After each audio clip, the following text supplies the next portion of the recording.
On March 8, 2014, a Boeing 777 took off from Kuala Lumpur International Airport. Malaysia Airlines Flight 370 was bound for Beijing, China. There were 227 passengers and 12 crew members on board. Everything seemed normal, but within an hour, the pilots of MH370 stopped responding to air traffic control. Moments later, the plane disappeared from civilian radar. Today, the world is still searching for answers. 11 years later, the world is still searching for answers. We're about to take a deep dive into the case of Malaysia Airlines Flight 370. We'll cover the timeline of events, the hard evidence, and the most credible theories. This is the only definitive guide to what we know and what we don't know about MH370. Chapter 1. The Disappearance. At midnight on March 8, 2014, Malaysian Airlines Flight 370 departed Kuala Lumpur at 12:41 a.m. The next morning, the world would wake up to horror when they learned that the passenger jet had vanished without a trace. Flight 370 was a routine red-eye scheduled to arrive in Beijing at 6:30 a.m. local time. The last contact with the plane came at 1:19 a.m. when air traffic control in Hanoi, Vietnam, spoke with the pilots of MH370. Those last words were, "Good night, Malaysian 370." A minute later, the pilots turned off the transponder and the plane disappeared from civilian radar. But this was no accident. Someone had disabled the transponder and made sure that the plane was flying under the radar. But who was behind the controls? Where were they flying? And why? The plane continued on a northerly course away from its flight plan. But at 1:53 a.m., the pilots executed a sharp turn towards the Malay Peninsula. From there, MH370 crossed over the Andaman Sea, leaving a trail of blips on the military radar. But after 1 hour and 19 minutes, the plane was no longer on anyone's radar. As dawn broke on March 8th, the world was desperately seeking answers. But those answers lay hidden beneath the ocean. And so the hunt began. Chapter 2. The Search. Malaysia immediately activated emergency protocols. The country reached out to neighboring nations, the United Kingdom, China, and Singapore. All agreed to assist in the search. The Royal Malaysian Air Force conducted a sweep of the South China Sea, but the plane was nowhere to be found. But after a few days, the search bore fruit. On March, a flaperon washed ashore on the island of Reunion, some 4,000 miles away. The part confirmed beyond doubt that MH370 had broken apart in the sky or during the impact with the water. More pieces of debris were found in Mozambique and Madagascar, but these parts couldn't tell us why the plane went down.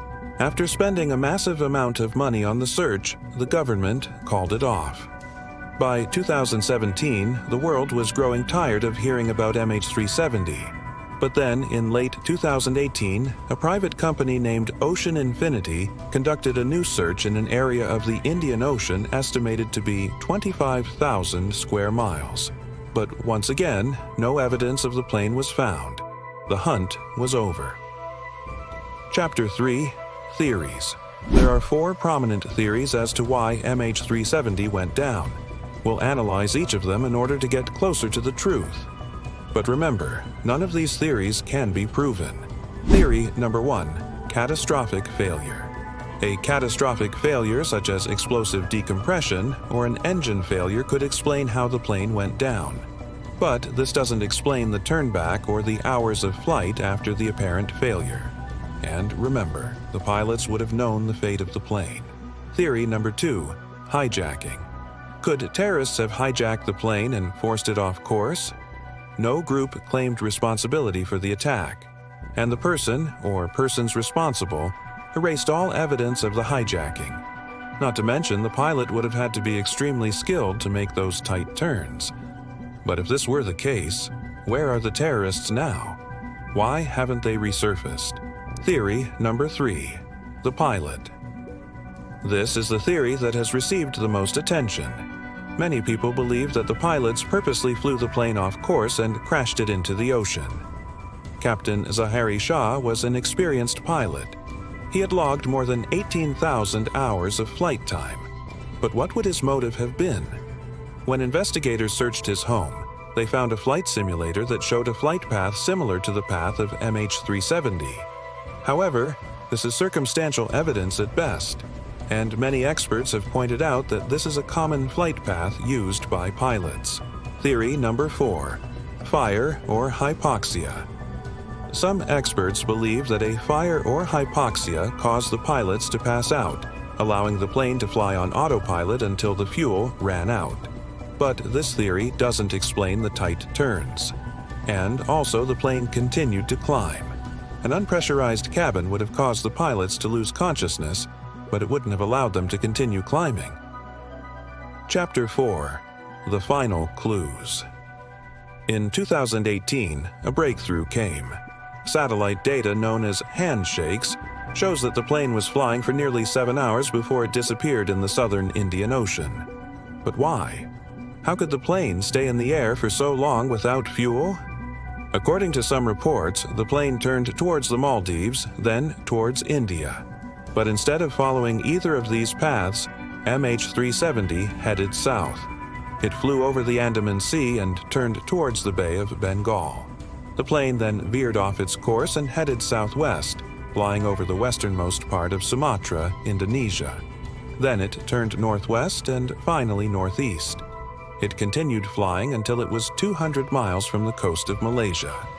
Finally, it headed into the southern Indian Ocean, disappearing forever. But there's one problem. The plane's final resting place lies in a remote area of the ocean, thousands of miles from land. To reach this area, a boat would need a lot of time and resources. It's probably one of the least accessible places in the world. And still, no human remains have ever been found. So, what really happened? Here's what we do know. The plane was deliberately diverted. It continued flying for hours. Debris confirms it crashed somewhere in the southern Indian Ocean. But here's what we may never know. Who was in control? What was the motive? And where exactly are the rest of the 239 souls on board?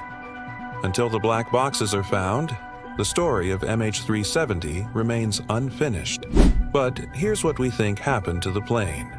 After taking off from Kuala Lumpur, the plane continued on its flight path. But something happened on board. Perhaps a fire erupted or oxygen levels dropped. Whatever happened, the pilots lost consciousness. The plane continued to fly on autopilot until it ran out of fuel and crashed into the southern Indian Ocean. Why did the plane fly so far? If the pilots passed out due to hypoxia or fire, the plane would have been completely empty. So, it makes sense why the plane kept flying. But why did it travel so far? Well, someone programmed the plane to fly a very specific route. But who did that? And why? That's something we may never know. Where are the victims? MH370 was carrying 239 people, 227 passengers, and 12 crew members. And not one body has ever been recovered. Experts say that if the plane had exploded, the bodies would have been scattered across a large area. But since the plane crashed into the ocean intact, the bodies would be inside the plane. So where is the wreckage? To answer that question, we have to look at the plane's last moments. As the plane began to run low on fuel, it started to lose altitude. As it reached the southern Indian Ocean, the plane started its descent. The altitude data suggests that the plane touched down in the water. If the plane was flying at an extremely low altitude, the impact with the water could have been devastating. But this would also explain why no bodies were found. The impact would have caused the fuselage to break apart, sending the bodies flying everywhere. Once in the water, the bodies would have been difficult to recover. The ocean current would have quickly carried them away. Who was behind the controls? When MH370 disappeared from radar, it was flying over the Andaman Sea.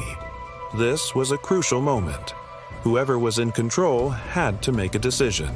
They could either continue flying over the sea or head towards the Malay Peninsula. If they stayed over the Andaman Sea, the plane would eventually run out of fuel and crash. They would either have to land on the water or hope for a rescue. But if they flew towards the Malay Peninsula, they could get more fuel. They could divert to an airfield and land safely. but this meant that they would have to leave the Andaman Sea. But when MH370 turned around, whoever was in control had to make another decision. They could try to land at an airfield or prepare for a ditching. If they chose to land, the plane would have had to gain altitude. But MH370 continued to climb. This means they chose to ditch. But why? If they chose to ditch, why waste precious fuel climbing higher? Perhaps they were trying to gain enough altitude for a safe descent, or perhaps they didn't have a choice. Maybe the plane was already out of their control. But why would the pilot do this?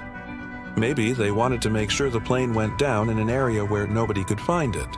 Or maybe the plane was in autopilot mode, and the pilot had no choice. What can be learned from MH370? When MH370 disappeared, the world was stunned. People wondered how a plane could vanish into thin air. In today's world, there are measures in place to prevent a disaster like this from happening again. But at the time, the disappearance prompted many changes in policy. For example, airplanes are required to send signals every 15 minutes. This ensures that if a plane goes off course, authorities will know right away. Today, the world remembers the 239 victims of MH370. Their families and loved ones continue to search for answers, and we owe it to them to keep searching. Have you ever seen anything like this before? Let us know in the comments. If you want to see our short videos, check out our other content. We look forward to hearing what you think. Thanks for watching.